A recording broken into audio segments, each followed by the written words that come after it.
All right. Hello, everyone, and welcome to my third Q&A webinar on the VRS driving analyzer. My name is Martti Pietilä, um, a coach at VRS, and I'm also a driver in the iRacing World Championship Series. And yeah, with that being said, what we are gonna talk today is first review the updated driving analyzer and the video analyzer that you guys can use in order to uh, find out uh, find a bit more pace for your own driving. It's actually a really nice feature to have a video which you can like easily compare, but more about that later. Then we're gonna check a normal driving analysis of what we basically do when we provide a coaching service to a driver. And in the end, we're going to have a Q&A session. And how that works is that you guys can just post in the YouTube chat, live chat, or wherever questions for me, and I'll answer them. And you've probably figured that I'm not native English speaker, so if you don't quite understand what I'm saying, if my accent is a bit too thick, just say about it on the chat if you didn't understand something that I said, and I'll try to rephrase it to make everything clear for you. At any point, just give, if you have anything you want to know more about, just ask a question. If it's something that you don't necessarily have on the if it's a question about the current subject, just ask away and I'll kind of get back to it when we are reaching that subject. But yeah, just use the chat and we'll go with that. Anyways, the first introduction to how the VRS page works. Um, the driving stats screen is basically the thing that you're going to be watching at first when you log in. And there you can see your recent driving statistics of what you've done, which tracks. You can sort them by either track, uh, like this, or by car, uh, or the combination of both. And the fun thing is, of course, you can check out the total driving time, how much you've spent on iRacing, which can be quite surprising at times. And yeah, you can of course sort based on the date you've driven the last session, number of sessions, total laps, driving time, and also you can remove stuff if if the truth is hurting too much. What we're going to focus on today is the Road Atlanta, the short circuit. We have data by Ramiro Escudero. Excuse my pronunciation, probably. And we'll look at his driving against the data pack that is provided by VRS by one of our guys, Ariel Cheppers. Again, sorry about the pronunciation. Yeah, so we'll just basically head right onto that section. So this is basically the same view that you guys will see from your side, except of course this is always Ramirez data. So you can see that he drove the Skip Barber at Road Atlanta 1 week ago, one session, 14 laps. So we'll go ahead and look what that view has to offer to us. So first, just the obvious, the fastest lap of the session and the temperature of or weather conditions on the track at that point. If there would be multiple sessions, they would be shown below. I'm actually just gonna show that.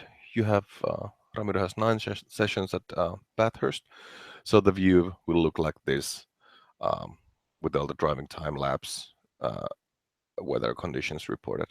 But we'll get back to the Road Atlanta. I guess you guys have that one fresh in your memory now. Yeah, you can ask questions at any point. If it's something that you just want to point out, just write it there, and I'll get back to it at some point, either right away or if the subject is about something that I will cover later on, then I will get back to it. But just if you have any questions, just write in the chat, and I'll get back to it. Okay, so yeah, we've selected the session, and we're gonna get into a bit more on the data or the session details. And obviously here you have the date, track, car, type. Is it a test session or race? And what you can see here fairly easily is that all the stints that you guys drive will be separated. So in case you make setup adjustments between the stints, everything will be logged here in this screen. Now, obviously, on Ramiro's first stint, he didn't have any previous data available, so it's just the data that is recorded from that stint, basically just tire data. And going on to the next stint he did, basically no setup adjustments, so they are not recorded here. Excuse me.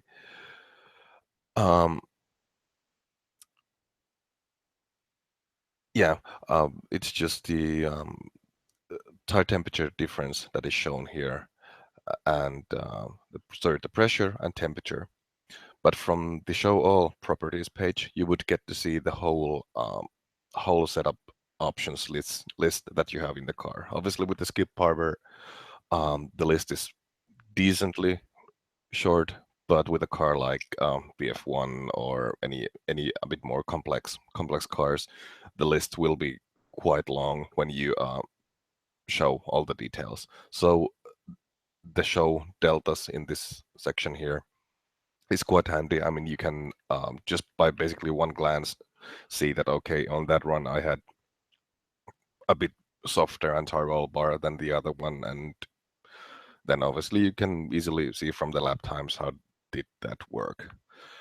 Yeah, a question about converting replays into data files. As far as I'm aware, it is not possible to convert data from a normal replay file into telemetry. Uh, At some point, I think I've heard about a utility which allows you to extract telemetry data from a replay lab, and you would then have to upload that file into the VRS application. But I'm not entirely sure if that is still possible. I mean, it's like 3-4 years since I heard about that stuff, so things might have changed quite a lot since.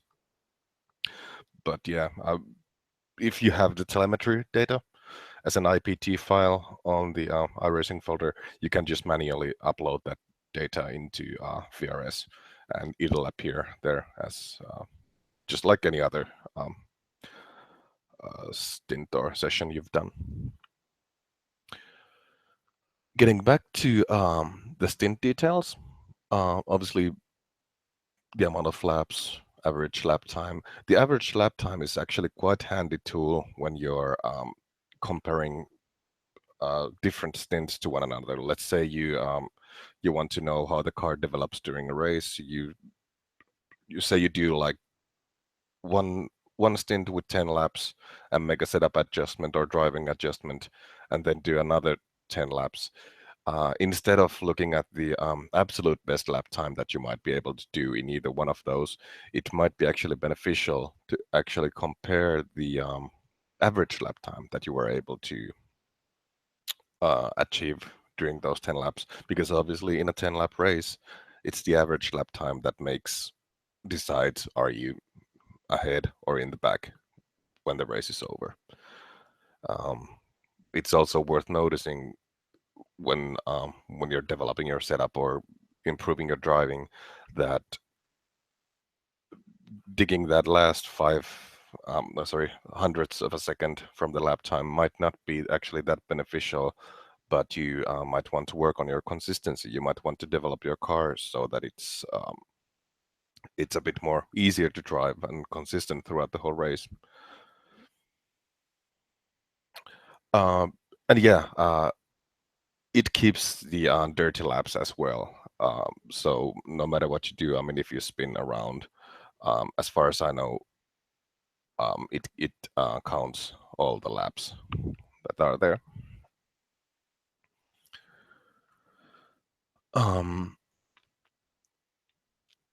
Yeah, and a couple of other handy features is that you have from your stint, you have the average fuel consumption. So in order to um, in order for you to calculate the fuel that you need in the races, with Skippy, it's fairly easy. I think you have basically two options for the race. But other cars, which you have a bit longer races, a bit more flexibility with the fuel load, just do like a couple of laps, and you have the average fuel consumption already, and you don't need to do any guesswork with the amount of fuel that you put in the car. And also, of course, you can also see in the lap data itself that VRS is already doing the maths for you, um, showing what sort of prediction it gives you um, for the current consumption. But it's worth noticing that when you have, especially with a car like Skip Barber, well, the consumption is so little, even small variations will result in quite large deviations in the actual amount of laps that you can do. So just keep that in mind. So you won't blame me if you run out of fuel on the last lap. A bit extra is always helpful. All right. So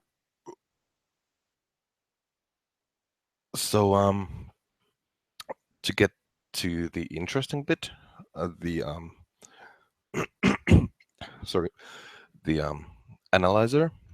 Oh, first of all, when you open up your session details, if you have a car and a track combination that VRS provides a data pack, um, the analyzer will automatically select the data pack lap against your lap. So you can immediately see how much time you have to improve total on from the best lap of your session, and then the sectors where you have the most room to improve.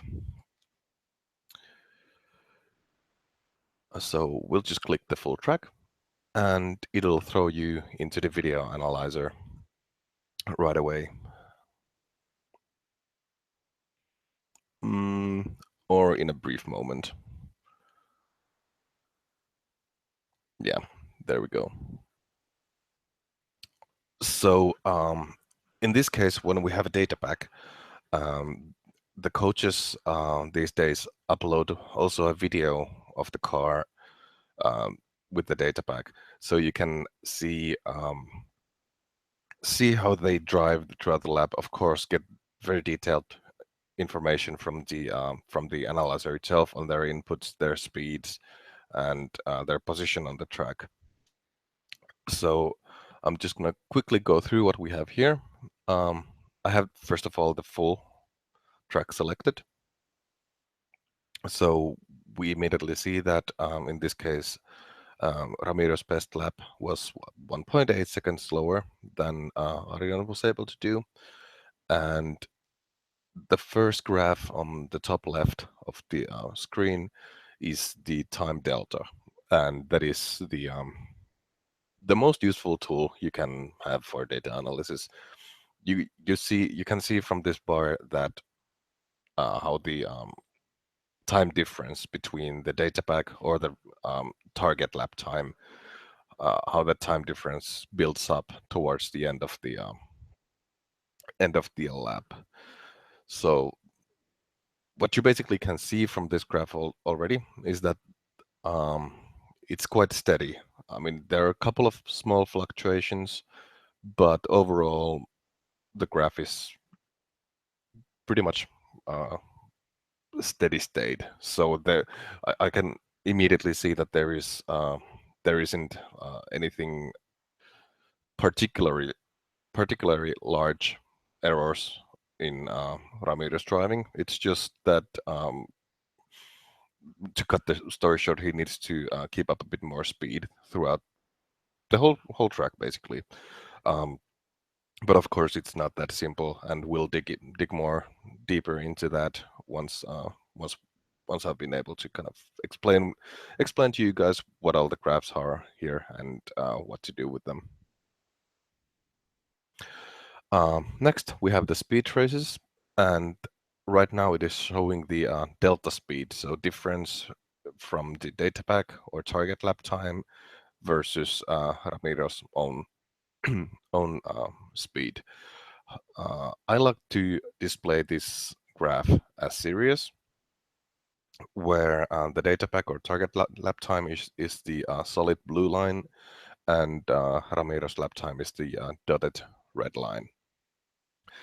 For me, this gives already quite a nice display of where the areas of improvement are. For example, right here, you can see a quite a large dip in the speed traces.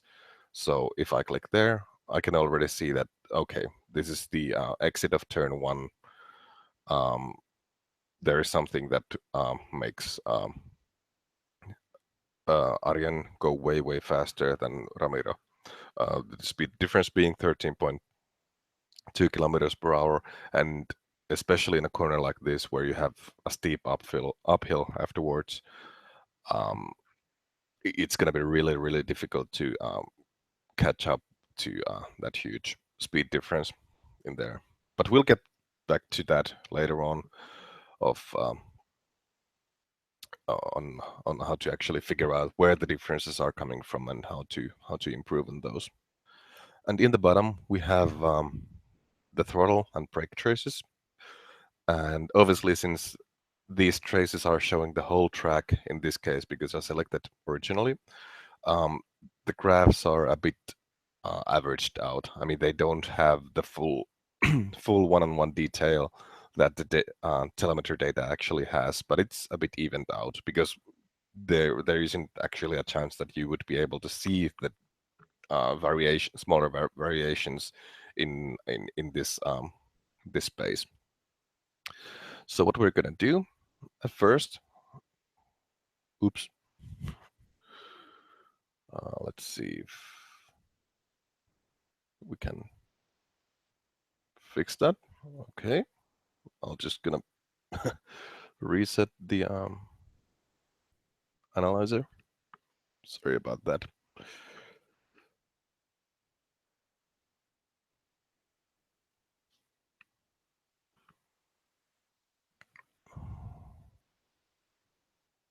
Okay, now it works. Yeah, just a little hiccup there. All right, so the first sector, that's basically the straight.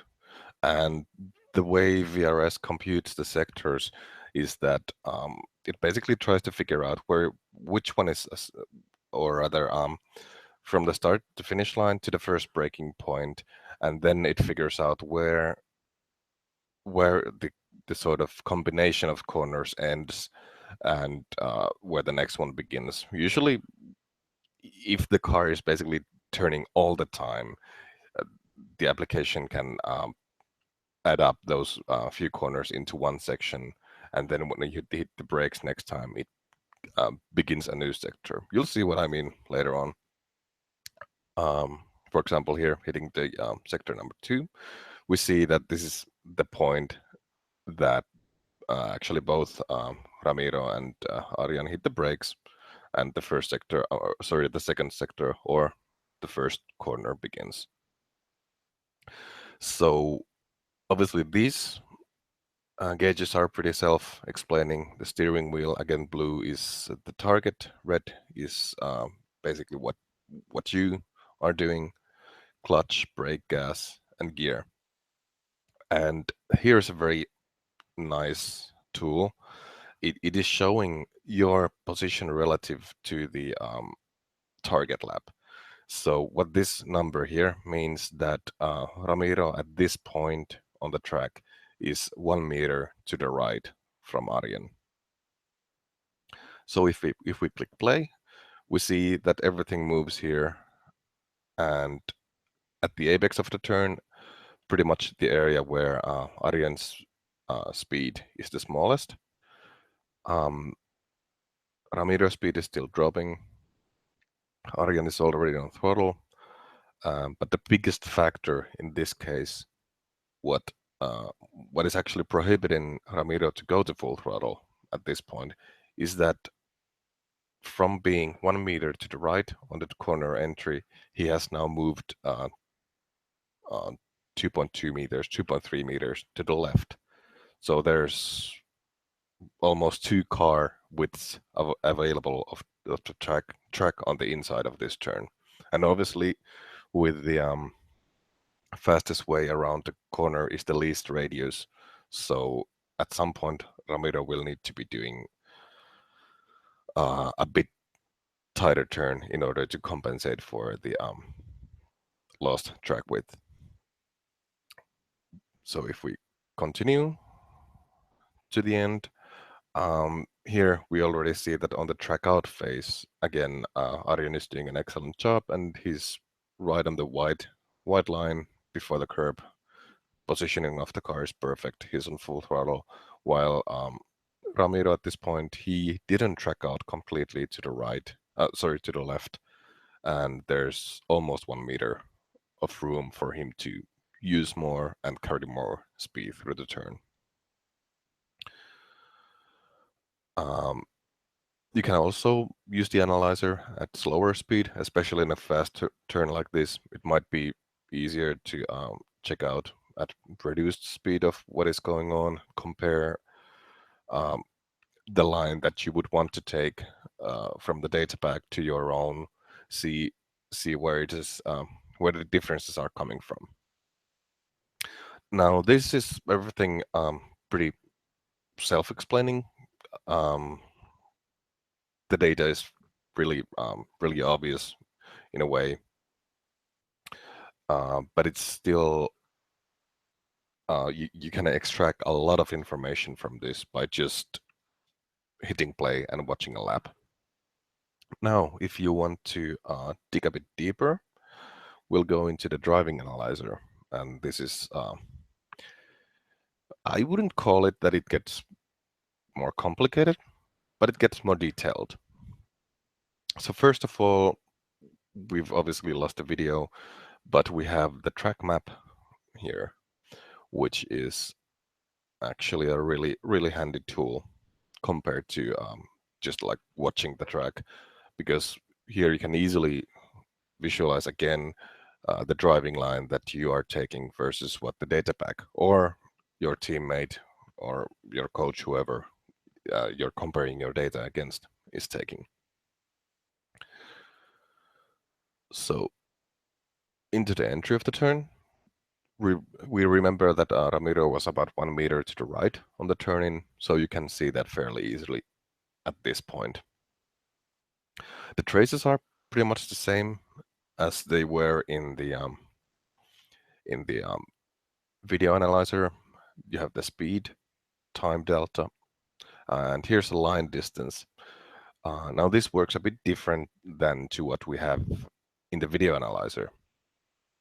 Here, basically your position is the middle lane here, and the target or the data pack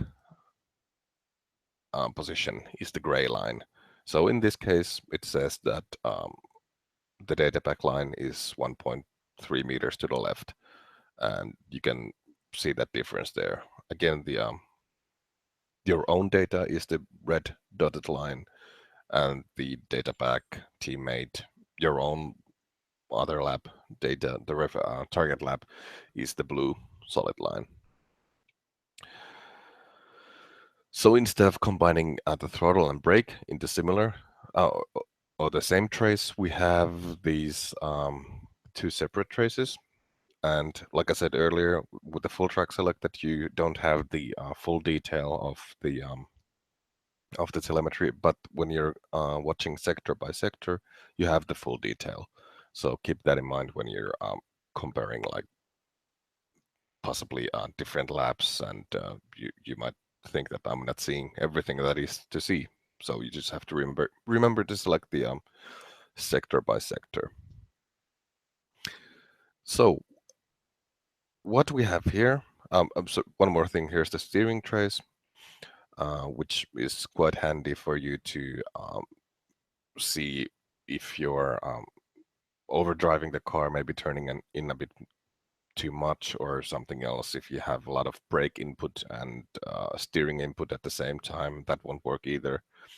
So what we have here, we see from Ramiro's trace that he's actually starting to turn in a bit early, actually way earlier than Arjen is doing. There is some right turning from Arjen's part as well on the early part, but that's, I think, mainly due to the characteristics of the track, because before the first turn actually starts, there is a slight bend in the track that you have to follow in order to maximize your line. So what happens? Arjen is braking very smoothly into the corner, a nice smooth trace, and when he's stopping the brakes, he starts fairly soon turning the car around into the corner. Or he is turning the car already, but very smoothly. But at like 1/3 of the corner in, he starts to apply more steering trace and keeps it nice and smooth throughout the whole turn. Now here we see the effect what Ramiro had when entering the corner. He was a bit on the inside. He started turning in early, but hitting this section, he actually overshoots Arjen's line. And while the cars are actually positioned in the same place at that time, they're traveling in completely different directions. And you can visualize that by this arrow here. And we'll have to zoom in a bit to see it clearly. Actually zoom out to see it clearly. While the cars are actually in the same place, Ramiro's direction of the car, where it is going, is pointed quite a lot outside from where Arjen is going with his car. And that effect has, or that causes Arjen actually to miss the apex of the turn, while Arjen is already at this point, he's starting to modulate the throttle a bit to balance out the car, and shortly after, he's already on full throttle. And at the exit, you can also see that while Ramiro is able to put the throttle down about 40 meters after Arjen, he could have applied more or earlier throttle application, because from the video we remember that he left around 1 meter to the left of the track, which we can see from around this place. There, on the video analysis, it was around 1 meter, I think. So basically, he could have been faster at this point and tracked out. Now, that's just one corner, and that's basically how you read the data and how you compare it to the other guys, and how you find the opportunities to improve your own driving. On the top, it says minus 0.4 seconds. This means that in this particular sector, basically in the first turn, Ramiro lost about 4/10 to Arjen. So that's his chance of improvement. I mean, when you drive it perfectly, then you can match pretty much what Arjen does with the car. I don't know if it's possible to go faster. At least I cannot do it. But yeah, that's a very high level of driving that you can compare here. So even though it might might seem a bit daunting at first to compare your data to someone that is, in this case, 1.8 seconds faster than you are. I think it's still very important that when you compare data, you compare to something that is very good, even though it's not. It might be challenging to think that, okay, in order to get to the level of this guy, I need to be 1.8 seconds faster. So it might be easier to think that okay, I'm just going to compare my data to someone whose lap is half a second faster. But what happens then when you don't compare to good data is that you might be actually um, trying to replicate or copy into your own driving mistakes that the other guy is doing while he's still leaving time on the track. So always compare against the best data that you have available. I'm fairly confident to say that the data packs that the VRS provides are actually really, really good data to compare against. Usually the drivers know what they're doing. All right, so jumping into the third sector, and here you can see that it's not actually just one corner. It's not the first part of the roller coaster sections, but actually the data is in this sector all the way into the braking zone of the left-hander, the bumpy one. I can't remember what the name of that corner is, but I think we're all familiar with it, especially the curb exit on the exit of the track. So the first thing we can see from the speed trace that Ramiro is carrying a bit too little speed. Okay,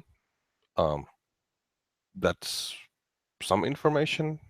That speed is too little, but we need to dig a bit more deeper into why is that happening, and why there isn't a chance for the a car to be driven faster.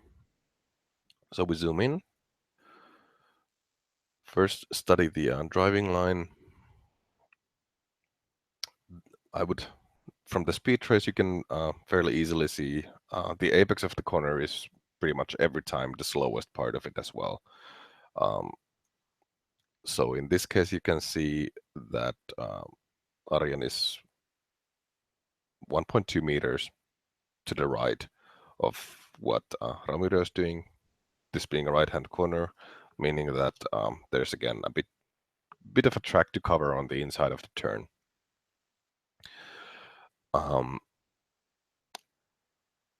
The steering trace looks pretty good for both drivers. Obviously, Ramiro is matching what Arjen is doing with the car. The traces begin to move at the same point. There is a similar amount of input on both through the right-hander, so the problem is not there. So where could it be? Basically, the only mistake that is happening here is that Ramiro is braking a bit too early. First of all, he was already carrying a bit less speed from the mistake on the first corner, but he's braking a bit early, maybe 10 meters. Well, we'll call it 23 meters from this information here. 23 meters too early, and that is slowing him down. And he's also applying just a bit of throttle at the point where he's still at maximum point or maximum brake pressure. There is small like unwinding moment in his steering wheel, so there might be some rear brake lockup, but there is some sort of mistake that's prohibiting him from turning in the car as much as Arjen is doing at this point in time. At this point, they are both basically positioned in the same place. 14 centimeter difference in the driving line, that's basically nothing. Oh, yeah, Ramiro, thanks for pointing that out. Um, a blip for the downshift. Sorry, I missed that. But yeah, that explains it. So never mind that. My mistake. But still, there is some factor that is causing him not to be able to turn the car from this point to the inside. Now, this is a very difficult turn. If we look at back to the driving analyzer. Oh, again, a bit of a mistake there. Let's see if, yeah, we'll actually have to look at from the first sector, because the entry to the roller coaster basically starts from this point, and from this point on, yeah, there is no track. You cannot see anything. So what I do when I drive this track, sorry, I'll just try to get my reference. This large tree here is actually a sign that I use for myself to position the car, because the entry into the corner is completely blind. You just have to hit the inside, well, not hit the inside curb, but be right next to it. Um, and what Arjen is doing here, he's moving slightly to the left, but what I usually try to achieve is from this point on, have the car pointing at this large tree, or then this sort of a gap here between the trees or bushes, whatever you want to call them. And so that way you have some sort of marks to find out where to aim the car, because it's blind. Even at this point where the drivers will hit the brakes, they still don't see the apex. So moving on, you can see here also that Arjen is just flicking the car to the left, just a tiny bit, to get a bit more room into the corner. And this is now the point that you see the apex. And at this point, if you react to it, then you're already too late. So you basically decide before hitting that left-hand curb on the entry, if you're gonna miss or hit the apex. That is decided there when you're on the curb.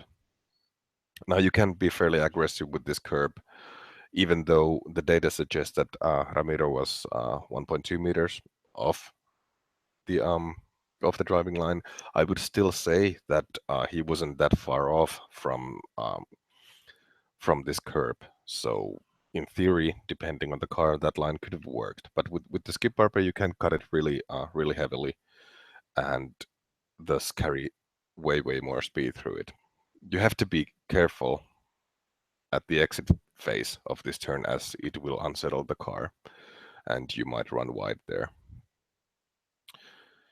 But getting back to the analyzer, basically everything is set and done from this sector at this point after hitting the curb, or sorry, apex, and tracking out. It's full throttle throughout the roller coaster. Now here's a thing that is actually very common for many people to do. What you see from Arjen is a nice unwinding of the steering wheel uh, towards the middle, or the end of the snake. But the car is also we'll just check actually the driving view to see the difference.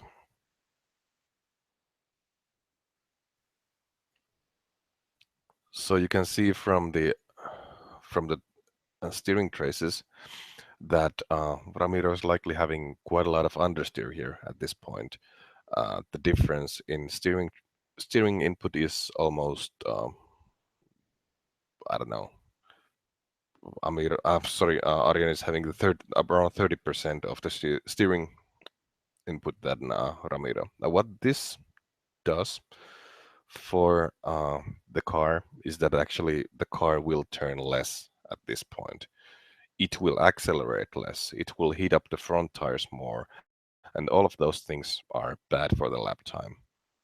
It might but not be a huge thing. It might not show that much in the clock at this point in time. From the delta bar, you can see that it has basically zero influence at this point. But I will guarantee that going into the next corner where you actually use the fronts again, um, at this point the fronts will have more heat into them, and you have to again turn the front wheels more, or then reduce the speed in order to get the car to actually turn in to the corner. So what we see from this turn again, the entry speed is nice. Throttle, well, obviously there is no brake input in this turn. The both drivers get off the throttle at the same time.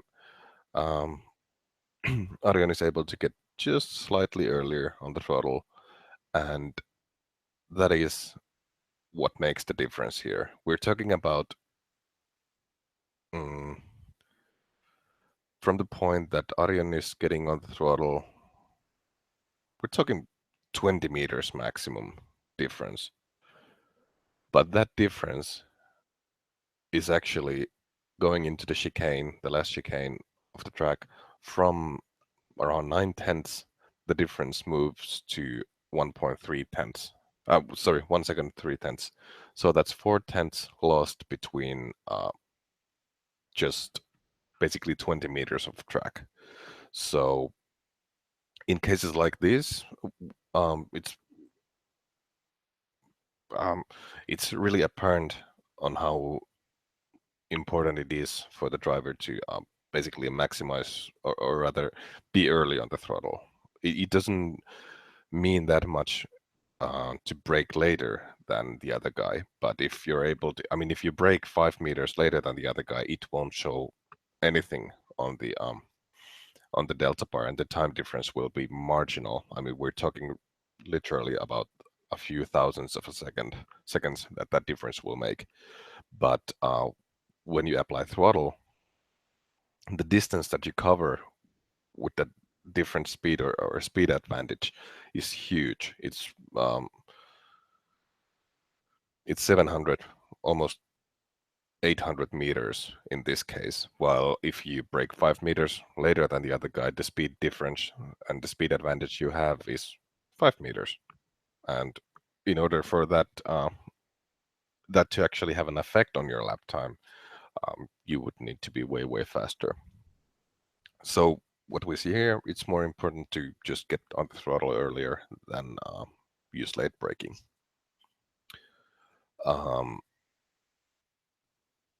What we see also here, it's not always so simple as to just tell a driver that, okay, you need to hit the throttle earlier. What I believe that is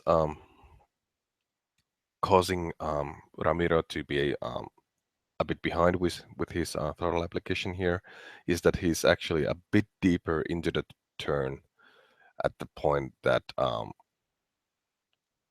both drivers start to reduce speed to the turn.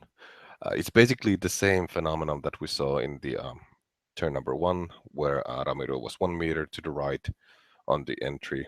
Here we're talking about, it's 2 meters here, so it's a bit more pronounced. Again, basically the point that these both drivers are on the throttle again, they are again on the same position, but their velocity is different. Ramiro is pointed out quite a lot more outwards, while Arjen still has the inside line pretty nicely. So in this case, I would try to work out the previous sector, what happened basically here in this point, where there was a bit too much of steering input. The car is understeering, and it causes him to go just slightly wide. We're not talking about anything more than 1 meter, but that forces him to be sort of late in the second turn as well, the final left-hander before the right-hander, and this is all making an effect to the next turn. While the next turn is a really important one, 700 meters of full throttle, you have to just be able to get early on throttle there. Just gonna see how it actually, this is the wrong sector. We'll check this one, sector 4. So from this data, we see that Ramiro is 2 meters to the right, and Arjen is holding using the total width of the track again by a huge precision as well. He's not even yet pointed into the apex of the turn, but he's again positioned his car so that he's able to move it a bit to the left before committing into the turn. And that is allowing him to be able to carry that much more speed and get early on the throttle. Again, uphill climb, even the smallest speed differences will make a huge effect. Going to the last chicane.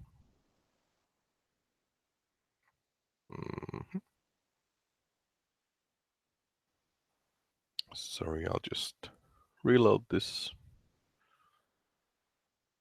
Hopefully.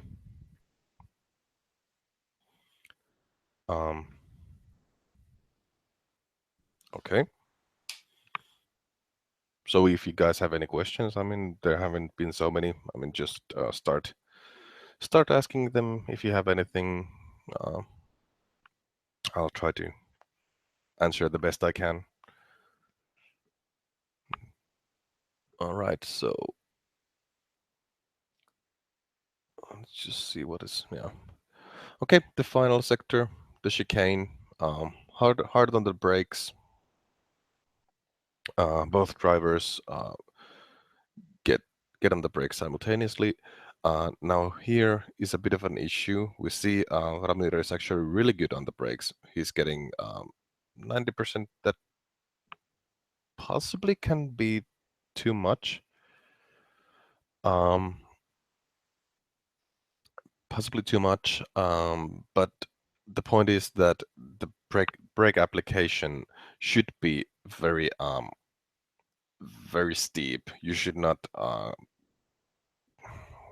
take your time to get on the brakes, but you should like jump on them. And this is exactly what Ramiro is doing. So good job there. We can actually see from the advanced telemetry somewhere here.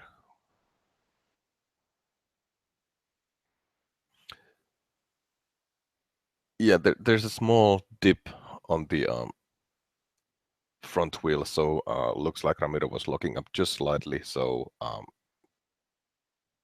small lockup, and he corrected it by lifting off the brakes. What would be optimal is that if the brakes would be applied the same way as Ramiro is doing, and then they would stay around 80% where Arjen is stopping at, but the application should be as quick as possible. Now both drivers maintain their brakes quite nicely and then drop off from the brakes. We see Arjen adding a bit throttle on the entry. I think that is due to him controlling what the rear wheels are doing to prevent lockup. The speed traces are fairly similar. A bit from the initial hard braking, Arjen is able to slow the car down a bit more in the interface so that in actually going into the turn, Ramiro is actually carrying a bit more speed. But here we see that even with these small, or I would say even large speed deviations of 6 kilometers per hour, the delta time, the difference between these two guys is basically not changing at all. It's maximum, I guess, 200ths of a second, and that's practically nothing. Of course, in a short amount of time, but still. Uh, yeah, I said this just to kind of put emphasis on the fact that late braking won't make that much of a difference. So uh, from the speed races, we see that Arjen is apexing a bit earlier. Ramiro just maybe 5 meters later. Um, the steering angles show that maybe Ramiro could be a bit easier on the steering inputs. These traces show how radical the difference actually is. And the Skippy is quite a nimble car, so even in the tighter sections, you don't need to turn the wheel that much. So I'm kind of suspecting that we might again have some understeering conditions here, maybe because the point that Ramiro starts to turn the wheel uh, quite aggressively, he still maintains his braking and is maybe just a bit too late on getting off the brakes. He does get off the brakes nicely, but maybe that's just maybe 5 meters too late. And from the traces, we see that the understeer that we have in this point in time causes him to go a bit wide, 1.5 meters, and at this point, Arjen is already accelerating, and again, that difference is just maybe 5 meters. It's a bit hard to judge, but I wouldn't say that it's any more than 5 meters around that, and that short difference again is transitioning into a 14th difference. Um, but it's not that, I mean, like I said, Arjen's lap times are really good. His driving is nearly perfect with this car. Um, but what Ramiro should be proud about is the entry into the corner until this point in time. Um, even though the difference is quite large here, the turn-in point where the both drivers start to turn their wheels is fairly similar. And in this case, the only thing that to me looks like needs fixing would be the uh, the movement of the, or rather reducing the brake pressure a bit earlier. Very minor thing and very easy to kind of um, miss, and also think that the car is just understeering while the understeer is actually caused by the brakes. It's it's actually especially in sim racing, it's easy to overdrive the cars, to push them a bit too much on the corner entry, and then with the Skippy you're not that able to do it, to kind of tune the car to be um, oversteery or make it turn in better in a conditions where the fronts are already basically overcooked. Some people might tune the car to the oversteery side, and then they will have huge issues on corner exit, while the problem is actually here, getting off the brakes a bit too late. Frank, you asked about the flowchart to the analysis. Um, basically, what I do when either comparing my data against my teammates or doing coaching, the first thing I look is the time delta graph, and from there I usually try to find out where are the places where I gain or lose the most. You can also do it from the top bar. Um, the greenest section here will show where you have the biggest area of improvement. In this case, it would be the turn number 1, sector 2. Um, so this delta time tool, the sector bar, um, there you see where the problem is. Then you use the speed trace to figure out what is happening. Are you going too fast into the corner, too slow? Are you too slow in the apex? What's wrong with it? Um, let's just like this turn 1 here. Okay, we see that the apex speed is too low. And the next thing is to do is to zoom in on that sector 2 in this case. And uh, then we will just check the driving line, see the opportunity in the entry, 1.3 meters. Apex, you can just use slowest point of excuse me, slowest point of the corner. That's always basically the apex. Check what's going on in there. If there's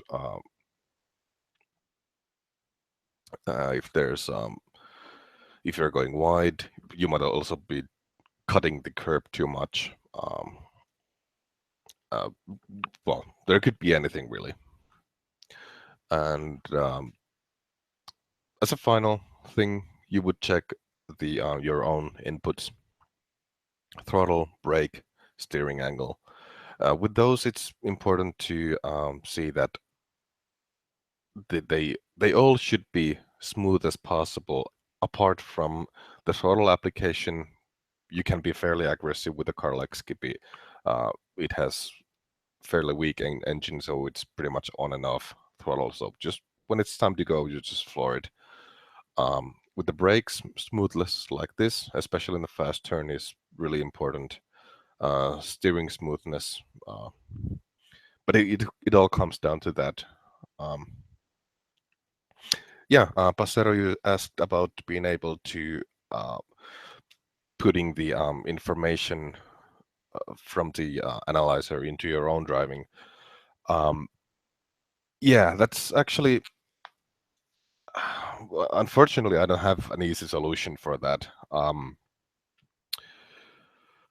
Uh, what I personally do when practicing for a track or a race, and actually even in the race, I do it constantly, is that when I do a corner, before the corner on the straight or the approaching the braking zone, I make this sort of mental plan on how to drive this corner. If I did the corner all right the last lap, it's just that I will do the same as this lap. Sorry, on the last lap. And yeah, then I will do my best to do that. If I made a mistake on my last lap, if I locked the front wheel, had some traction problems on the exit, I will have made a note of that, and I will remind myself that, okay, last time it was slippery, be careful on the exit, brake 5 meters before, and so on, so that I'm basically constantly evaluating my own driving, feeling what the car is doing, and kind of doing this sort of a process of what I should be doing. And the idea is that you need to have a plan the whole time that you drive. Apart from like traffic situations, you cannot plan those. But when you're just cornering on your own, you need to have that plan for you. So that of course goes to the telemetry analyzer as well. I mean, the faster you get, the smaller the differences will be. Um, we will be talking about line differences of 15, 30 centimeters at throttle applications within 1 meter at 250 kilometers per hour. You cannot anymore estimate those things by eye, and especially then you will need to use the analyzer.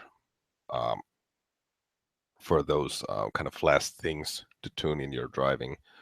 So when you check the data, you just, when you see the data, you must try to visualize, okay, this corner is there, and you have to think about all the different reference marks that you have from the track as well, and how those are going to work with the idea that you had from the analyzer. Um, Basically, a thought process, for example, turn 2. What I personally would probably try to use will actually need to move to the first straight, because okay, so if my driving would be Ramirez driving last lap, and Arjan's driving would be my target time, so I would make a note for myself that I almost need to hit my front left wheel at this patch of the grass in order to maximize my positioning on the track. So it's basically what Arjan is doing there, hitting the white line, getting the widest possible entry into the turn, and then just turning the car in. Turning point, it could be this crack in the asphalt or some other mark, but you should not be like actively looking for signs that are this close, but you should be more like aware of them. I don't know how to make sense of that, but you should know about all these little things that are on the track, and then be able to visualize yourself for the next attempt at that same corner, that this is what you need to do. I hope that explains it at least to some level. Are there any other questions anyone would like to ask? We're getting to the end of this webinar, so if there's anything more you'd like to know about driver analysis, VRS, I don't know, the weather in Finland, whatever you guys want to know, just ask away.